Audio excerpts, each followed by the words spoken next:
Thank you, Desdemona. I would like to eulogize the long-deceased Mabel Louse. I know that none of you knew her. She was raised an army brat, excellent at adapting. It was no surprise she fit in fine in the remote jungles of the outskirts of Saigon when her father was stationed there in 1880. She could have lived anywhere.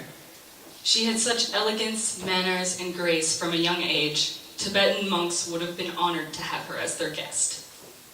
She could have adjusted to any culture, but at age 8, she knew that she wanted simplicity. Some people go their whole lives floundering.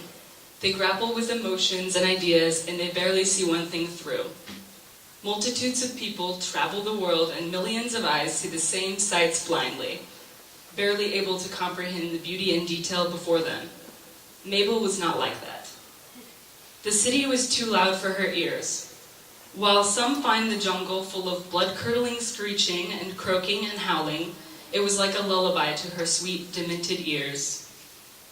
While playing in the jungle, she found a beetle that may well have never been discovered before, and she formed a solid obsession for these creatures.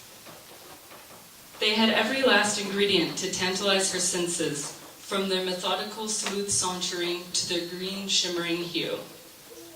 Her fondness of these beetles led her to study their every move for 2.8 years.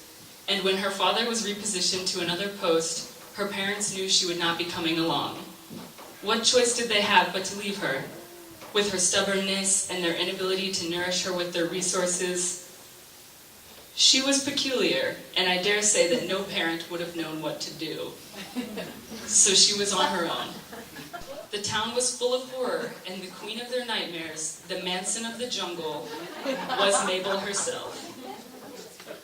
Unlucky kids wandering the jungle would see her, covered in the killer beetles that they had only seen drawings of. Locking eyes with her, they knew a ghastly end was near. This terror suited her.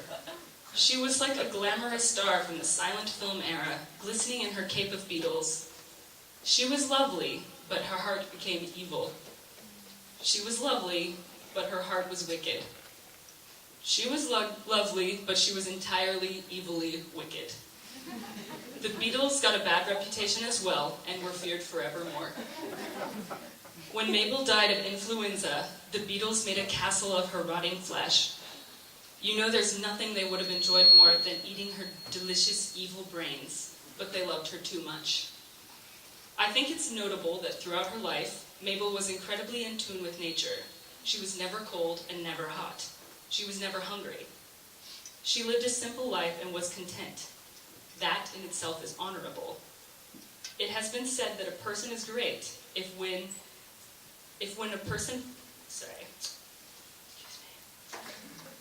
It has been said that a person is great if when a person finds a space in the world with nothing in it, they inject themselves, creating a space for prosperity. Mabel created a realm to be admired by entomologists, anthropologists, witches, and magicians alike. In this, she has my respect. You see that when you keep digging, you find more and more, and Mabel was diligent in her interest and focus.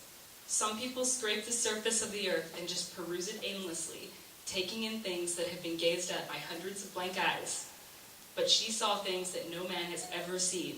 She knew things that only she will know, as she did not care to leave documentation of her findings. The end.